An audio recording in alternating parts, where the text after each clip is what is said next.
السلام عليكم. يمكن النهارده في الشغل كده بسأل حد من زمايلنا، يعني بقول له يا عم عايزين نتفرج على ماتش مش عارف ايه وبتاع، فقال لي يعني انت بذمتك ودينك بعد ماتش مانشستر سيتي وريال مدريد عايز تتفرج على الاهلي والزمالك؟ بص، هو بصراحه الراجل برضه عنده حق. خلينا نتكلم ان الراجل عنده حق. الماتش يعني وخصوصا الشوط الاولاني الماتش كان عرة قوي الحقيقه. يعني الماتش الشوط الاولاني كان عرة جدا جدا جدا. يمكن المباراه من اولها، بس عايزين بس نتكلم على شويه نقط كده وناخد الماتش واحده واحده. احنا قلنا من الاول، يعني هو الزمالك لو مش هيكسب الاهلي النهارده المفروض يكسب الاهلي امتى؟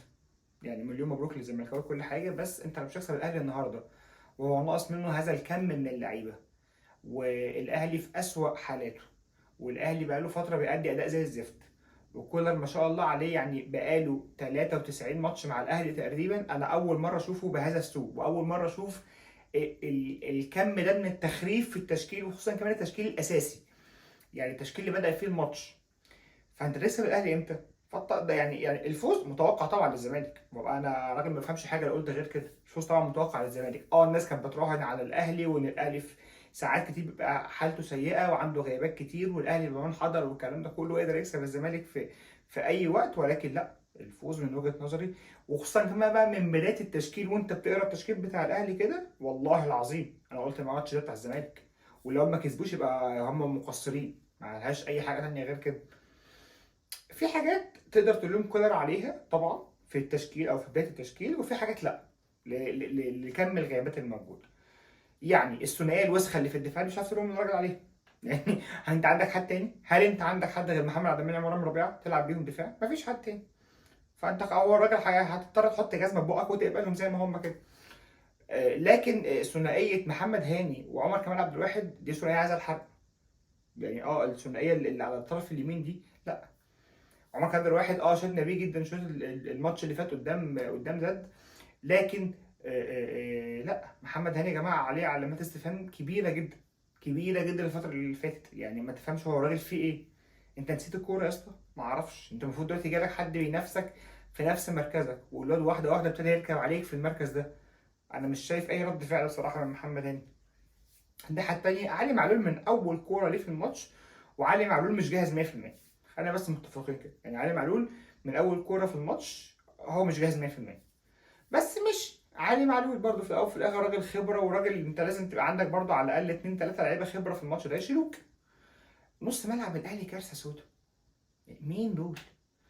يعني نص ملعب الاهلي سيء جدا. كريم نيدفيد وكوكا وقفشه ثلاثيه عايزه الحرق بصراحه. الثلاثه مفهومش حد، او خلينا نتكلم في الاثنين الارتكاز او الاثنين السته زي ما بيقولوا يعني. سواء كريم نيدفيد اللي بيرجع من اصابات كتيره جدا وهو ليه اساسي في ماتش الزمالك، كوكا اللي برضه محتاج حد تقيل جنبه. يعني هو كويس وخامه كويسه وخامه طيبه وكل حاجه، بس هو محتاج حد تقيل يكون معاه. طبيعي مش هيبقى كريم نيدفيد، طبيعي. بس برضه ارجع واقول لك الراجل ما عندوش بدايل. اليو ديانج مصاب، مروان عطيه مصاب، الراجل ما عندوش غير السوليه، والراجل دفع بالسوليه الشوط الثاني، فمش هنعرف نتكلم في الحته دي. قفشه برضو ما كانش احسن حاجه في المباراه، وما كانش احسن حاجه في الشوط الاولاني خالص، ما ظهرش تماما ولا عمل مسانده ولا هجوميه ولا دفاعيه الشوط الاولاني. لكن ما يلام عليه كولر بقى بجد بجد، الثلاثه اللي دفع بيهم في الماتش في الهجوم، في خط الهجوم، في بدايه المباراه.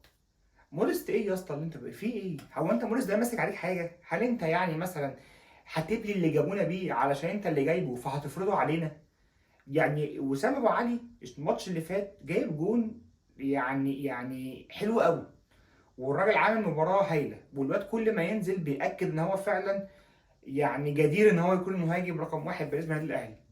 برضه ايه الماتش اللي بعده بادئ بمودست وبالينا بيه شوط ولا 60 دقيقه ولا ايا كان المده قد ايه؟ ليه يا حبيبي؟ ليه؟ وعايز تلعب بمودست ضغط عالي ازاي؟ يعني هو في العادي ما بيضغطش، هو في العادي ما بيجريش. عايز تضغط بيه ضغط عالي على الزمالك ازاي؟ برضو اللي ما فهمتهم، يعني ماشي عمر كمال انت بتجربه، هل انت جاي تجرب عمر كمال عفوا، كوينج يمين في ماتش الزمالك؟ برضو انا دي ما فهمتهاش. يعني انت مجربه على اساس يعني ليه بتجرب في ماتش الزمالك؟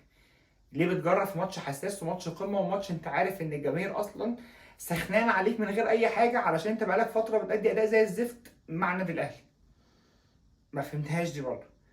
محمد طاهر، انا والله يا جماعه انا مش عارف، يعني انا برضو مش عارف واسطته مين في الاهلي.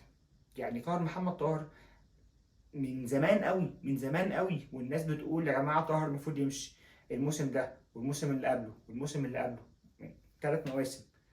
ايه؟ مفيش جديد، مفيش طفره بتحصل في اداء اللاعب. الواد من ساعه ما جه الاهلي وهو ميت. مفيش طفره بتحصل في، يعني ما شفتلوش طفره، ما شفتلوش فتره كده اه والله ده طاهر يا جدعان بس ان شاء الله يمكن. مفيش والمصحف مفيش. فانا مش فاهم برضو الثلاثه اللي قدام دول بالذات دول، يعني يشيلهم كولر بنسبه مليون في الميه. ما حدش يقدر يلوم على اي حد بصراحه، يعني تشكيلته سيئه جدا من اول الماتش، ومن اول المباراه وهو عمال بيحاسب بقى وبيعدل على التشكيل زي الزفت اللي بدأ بيه ده.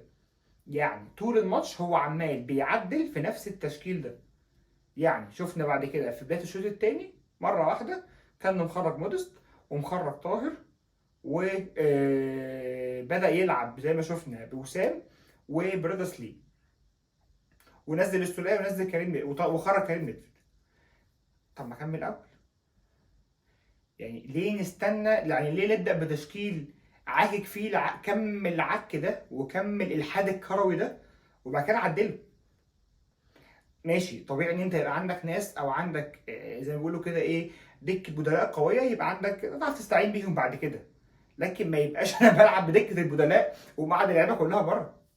يعني تبقى قاعد كهربا، وسام ابو علي، رضا سليم، اكرم توفيق، مين تاني، عمرو السوليه. ما في مين بيلعب يا اسطى؟ يعني في مين احمد عبد القادر، وبدأ لي مودست وطاهر. إيه يا عم ده؟ ايه يا عم؟ وبتجرب لي في عمر كمال. يعني انت بتفشخ الواد في اول مباراه قمه ليه مع الاهلي. ما هو برضه بالعقل يعني. الشوط الاولاني يعني بصراحه خلينا نتكلم. الشوط الاولاني الزمالك او الشوط الاولاني كله عموما ما كانش احسن حاجه للفرقتين. الزمالك كان ماسك كوره شويه، برضه من ضمن الالحاد الكروي. اللي هستخدم المصطلح ده كتير قوي النهارده، يعني في الحاد كروي كان بيحصل النهارده من النادي الاهلي ومن مدافعينه ومن كولر. انت بتلعب قدام الزمالك على الاوفسايد، ما عنديش مشكله. طيب هو انت عندك يعني هل انت عندك مثلا 2 قلب دفاع صراع؟ يعني انت بتلعب قدام الزمالك على الاوفسايد، فطبيعي ان انا يبقى عندي 2 قلب دفاع بيعرفوا يظبطوا الاوفسايد، بيعرفوا لو في مساحات وراهم او حاجه يلحقوا الكوره او الكلام ده كله. انت يا باشا رامي ربيعه الجون اللي دخل فينا الاولاني ده الجون اللي دخل في الاهلي الاولاني ده، حضرتك هو ما كلفش خاطره يعمل تاكلينج على الكوره. يعني الكوره اصلا هي متشاطه، يعني هو اصلا يعني سيف الدين الجزيري تفنن ان هو يضيعها ما عرفش. يعني شاطها اول مره وشوبير صدها، تاني مره شايطها بطيئه جدا وشايطها يعني وانت رجلك في الكوره. انت لو بس مديت رجلك كده هتجيبها جول مصحف. هو ما كلفش خاطره يعمل التاكلينج. فهل دي لعيبه تلعب عليها مسطره التسلل؟ انا مش فاهم، ما فهمتهاش بصراحه. استاذ محمد عبد المنعم انت يا اسطى يعني، انا احاول انطق الفاظي والله. انت بقيت بضين قوي يا اسطى، انت بقيت بضين، انت بقيت لعيب بضان والله العظيم. بجد انت بقيت سخيف بطريقه مش طبيعيه، وبقيت بتتعالى على الكوره بطريقه مش طبيعيه. والله العظيم الاهلي فعلا محتاج 2 قلب دفاع يقعدوا الاثنين دول بقى. يعني انا عندي ياسر ابراهيم برقبه الاثنين ومول مصحف. يعني كنت الاول بتكلم ان محمد عبد المنعم افضل مدافع في افريقيا. يا عم لا، يا عم غور، يا عم اقعد بجد. يعني ياسر ابراهيم برقبتك ارجل منك في الملعب، مركز في الملعب عنك. هيحترف يا عم، لو هو ده مستواك عشان تحترف احترف يا سيدي، احترف وريح. مش كده يعني. انت بجد بجد بقيت سيء جدا، وبقيت سخيف جدا، وبقيت بتتعالى على الكوره وبتلعب ليه يعني ليه ميتين الصعب؟ ليه بتلعب الصعب؟ وليه كل كوره نرفزه؟ وليه عملت خناقه مع سيف الجزيري؟ ليه؟ ملهاش لازمه، ملوش لازمه. ليه يا حبيبي؟ انت المفروض انت المفروض دلوقتي يعني في احسن وقت تنضج فيه، تبقى انت خلاص بقى يعني خلاص الناس كلها قالت عليك ان انت احسن مدافع داخل افريقيا تقريبا. مش هقول لك في الاهلي بس يا سيدي، بس انت بقيت بقالك فتره والله العظيم بجد بجد انت حمل على دفاع الاهلي. يعني الناس بتلوم على رامي ربيعه بس، لا هو جنبه كارثه ثانيه اسمها محمد عبد المنعم. كارثه.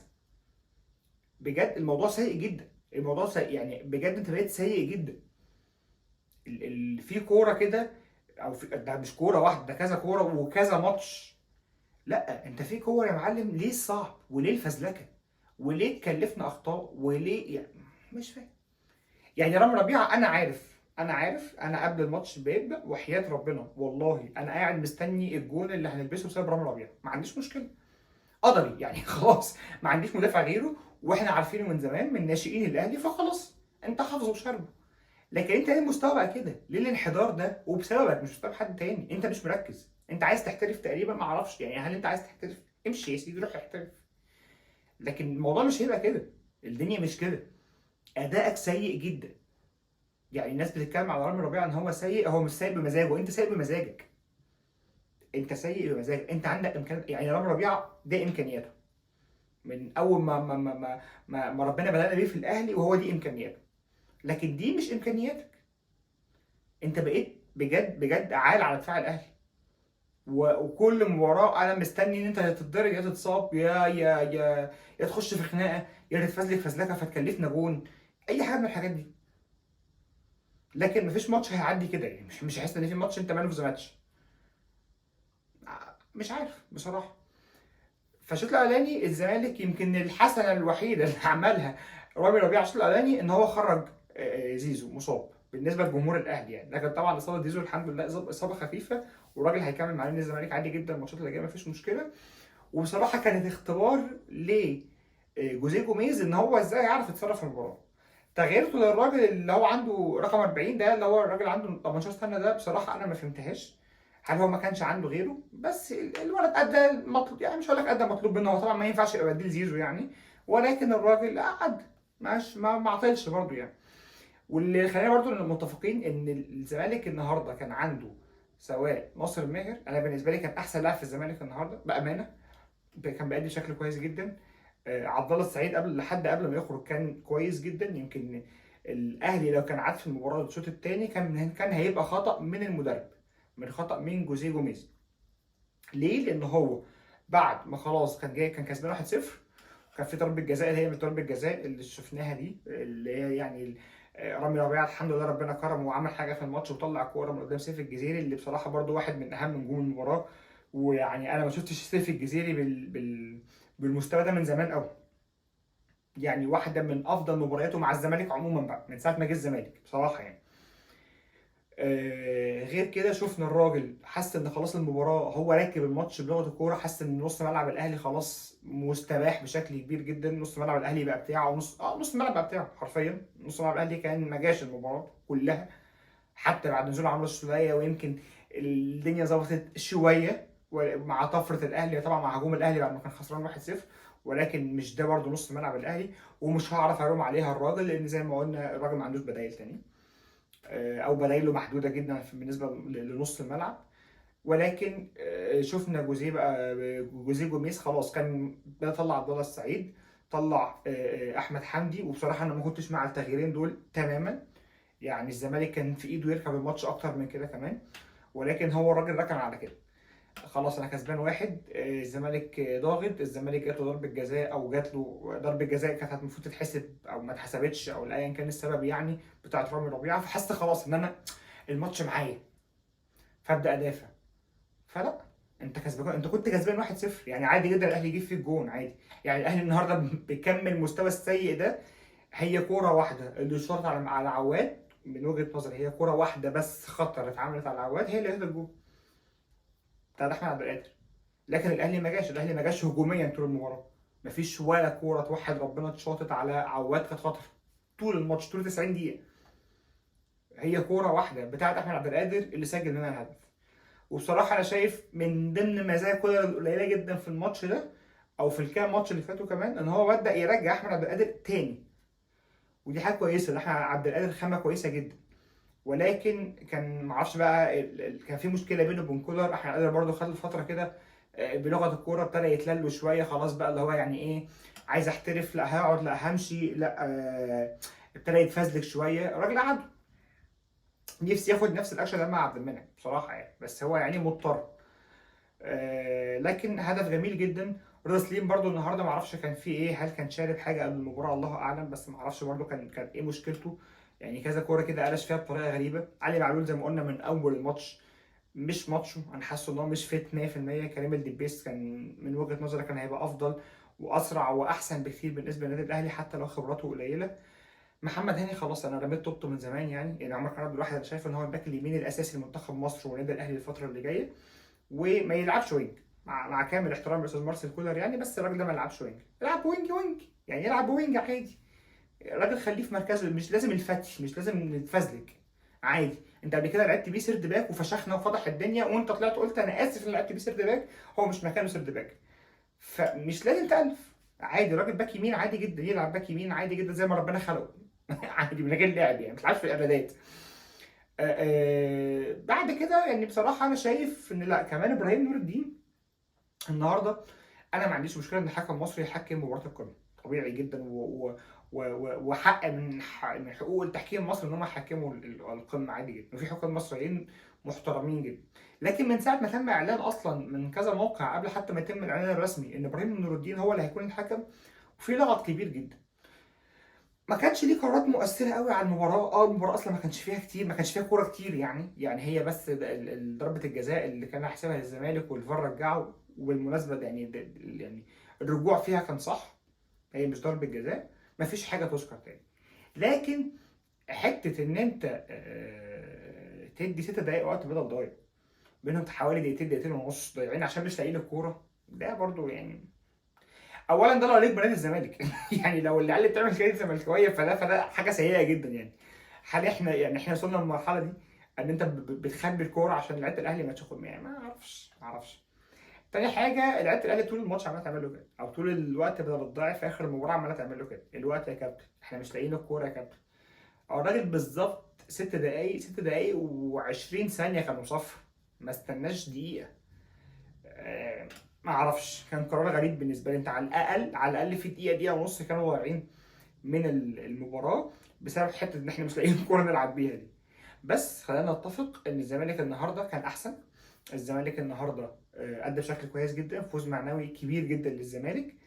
الاهلي مش هيقدر طول عمره يكسب يعني، هو الزمالك لازم يكسر عقده الاهلي. الزمالك او كولر مع الاهلي كسب الزمالك 4 مباريات متتاليه، وطبيعي ان هو كان هيخسر في المباراه يعني.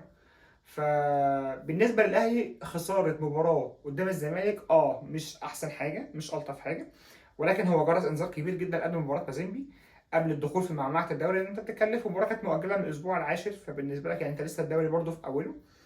اكبر المستفيدين من الخساره الاهلي دي هو بيراميدز. ولكن في نفس الوقت لا، انت محتاج اعاده تصحيح لحاجات كتير جدا قبل مباراه مازيمبي. يعني الاهلي بصراحه عنده مشاكل كتير جدا، مشاكل دفاعيه كتيره جدا، قلبين الدفاع بتوع الاهلي لا يصلحوا بصراحه.